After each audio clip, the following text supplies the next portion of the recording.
Naughty Dog is a really interesting developer. Being originally founded by only two guys, it's a remnant of a bygone era.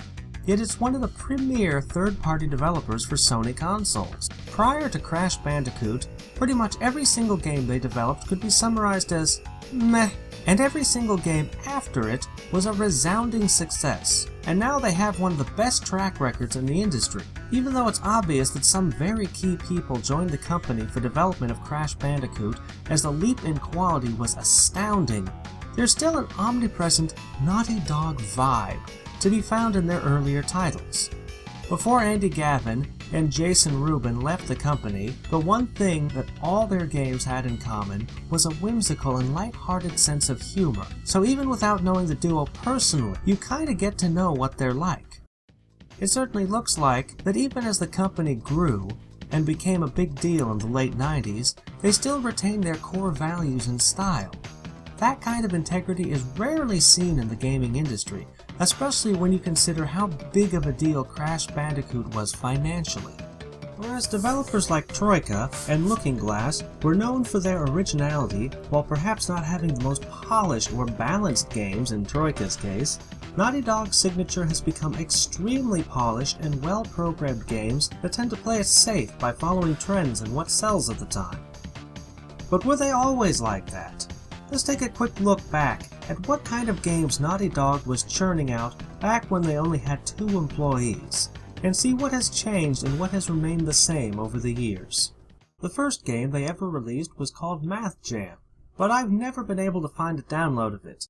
After that they released Ski Crazed, and again there's nothing I can really say about the game. It's skiing.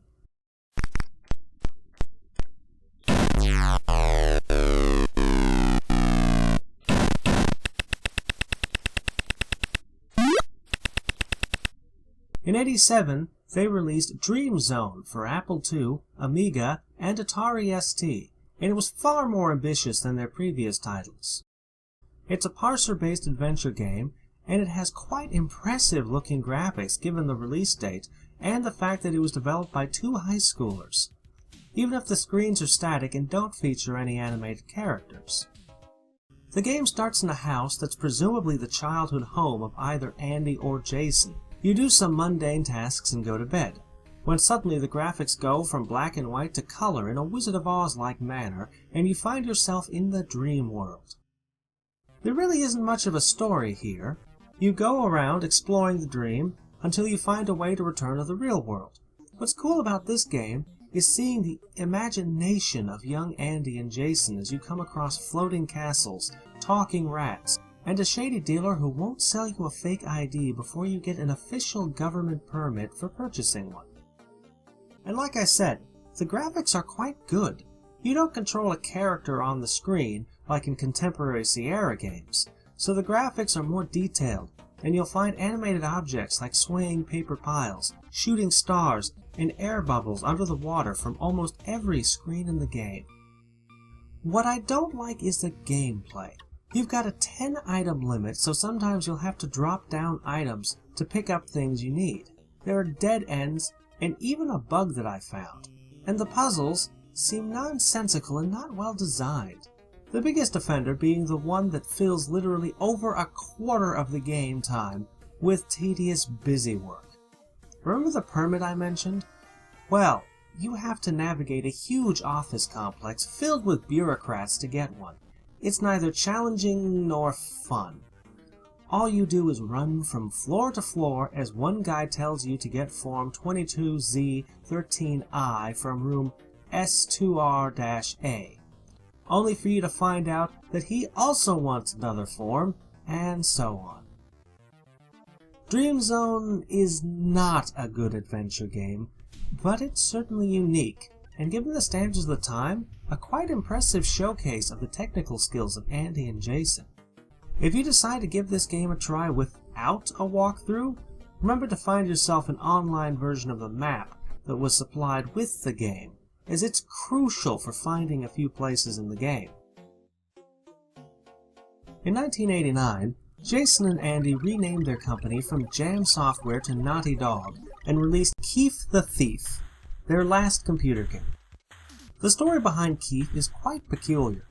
The game is rife with anachronisms and sarcastic humor because Andy was messing around writing funny stuff as placeholders when he was coding it, but EA ended up liking the humor so much that they kept it in the final release. It's a very interesting character study of sorts, as the old Crash Bandicoot websites and basically all early Naughty Dog products were full of humor like this that appealed to Andy and Jason's sensibilities. But whereas in the Crash Bandicoot games, the humor was animated and non-verbal, and therefore universal, in Thief, aside from a few visual gags and splash screens, the humor is all text-based. This is interesting as Crash Bandicoot is well known for the fact that it is extremely popular in Japan, which is a very rare thing for a Western platformer to achieve, while the CRPG Addict bashed the game for its sophomoric sense of humor.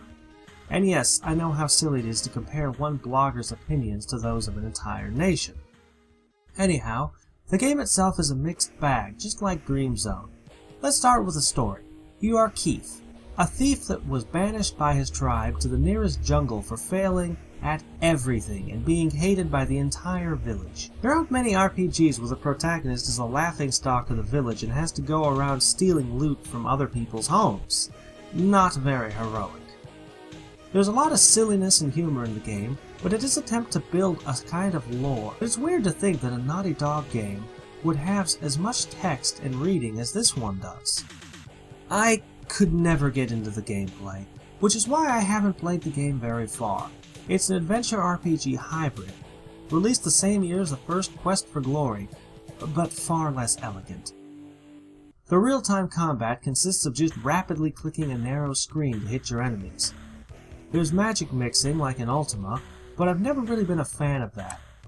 For some bizarre reason, it costs money to talk to NPCs.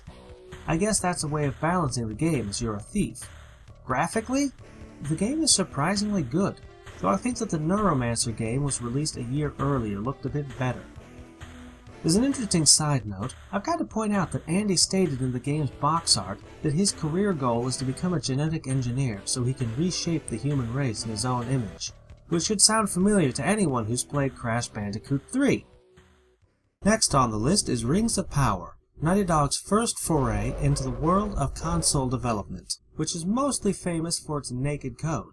I'll be honest with you, the music and graphics in this game are so grating that I've never really been able to give it much of a shot.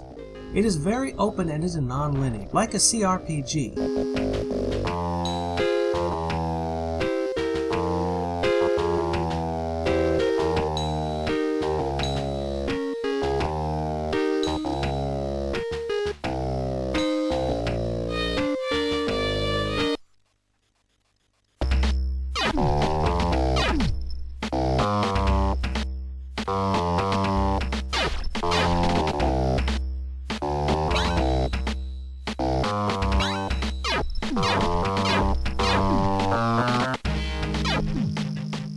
So it feels more like a game I'd play on a computer than on a 16-bit console. This game also isn't nearly as humoristic as previous Naughty Dog titles, but the next game would make up for that.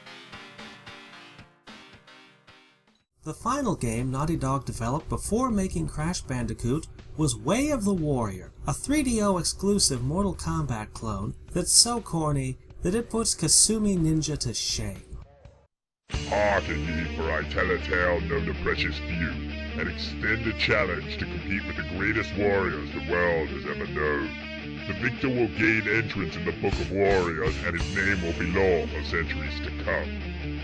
Although nobody knows from whence the Book of Fighting came, it is known that it is the complete compilation of the world's greatest competitors, their methods, and their stories. Written by magic and the blood of champions, the book has been kept since before history in a mountaintop citadel in the Himalayas. I seriously can't tell whether this game was supposed to be a self-parody or not, but it takes every Mortal Kombat trope imaginable and makes it more extreme. The result is absolutely hilarious. While the game might have looked edgy to 9-year-olds back in the day, the jerky movements of the digitized actors and the cheesy 3D backgrounds look hilariously outdated now. The voice of the announcer and the blaring Rob Zombie music in the background is the cherry on top in this. Round 1, fight.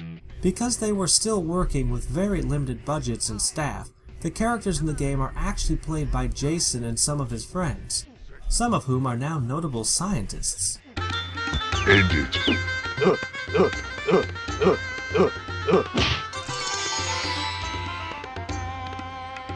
Gulab Jamun wins. As for the gameplay, it's a Mortal Kombat clone. That alone should tell you everything you need to know about it. It's not horrible, but it feels very floaty and unwieldy. The game boasts about large movesets and each character having multiple different fatalities, but I never found any of those. Put it down. You wanna fight? No sequel for you. Heading down for winter?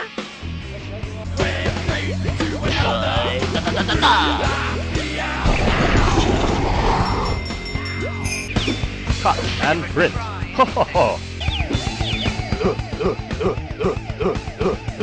You have such a big head. Crimson Glory wins. In the end, whether Way of the Warrior is a good game or not doesn't matter, as it got Naughty Dog signed up with Universal Studios. And it's a great game when you just want to have a laugh, and for that reason alone, I actually consider it an essential part of the 3DO library.